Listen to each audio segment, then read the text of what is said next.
So parallel reasoning questions are, of course, one of the most universally hated question types because they're the most lengthy, the most time consuming. And since everything's worth the same amount, it's not quite as much bang for your buck to spend time on those. So if it's a number 9, I might tackle it in the moment. But if it's a number 20 or number 18, I might save it for last. As for approaches, though, I would say 2 things to look for: the degree of certainty in the conclusion, and then the category of things they're discussing. So degree of certainty would be always, never, sometimes, most of the time. You want to match that between stimulus and answer choice. Then category of things discussed would be all people versus most people, some of the time. You want to match that as well. Typically, matching degree of certainty will be easier to do, but it'll only knock out a couple of choices. So then you want to go to category of things they're discussing to knock out a few more. You can also, of course, try to match the general method of reasoning, but that's more theoretical and harder to do. But if you can do it, if you can absorb that, it'll help a lot.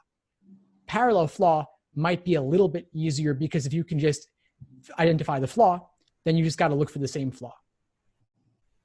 What do you mean the category of things for parallel reasoning?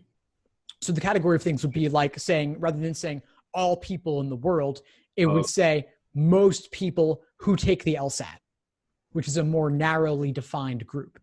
Then they're saying the word most, and they're saying people who take the LSAT. So they're limiting the range of people they're talking about.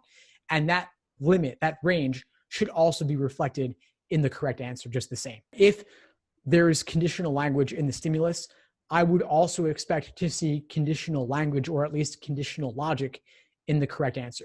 I would expect those to match. A lot of them are formal logic. I wouldn't say that works for all of them. Some are not, but some are. And for those that are, then definitely diagram the stimulus and then look for an answer choice that matches that structure. I wouldn't diagram all 5 choices as well because that would be too time consuming. But if you can mentally map the answer choices onto your diagramming of the stimulus, that could work beautifully. And then upon reflection, when you're reviewing untimed, you could then diagram each of the choices to see what is similar and how specifically do each of the other 4 wrong answers not match up with the stimulus. Some might be flawed for other reasons, and other ones might actually be valid reasoning when the stimulus was flawed. It's an interesting exercise to work through that.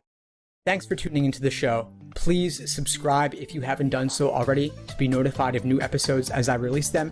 And feel free to reach out if you need anything at all as you move forward with your prep. I'm happy to help however I can.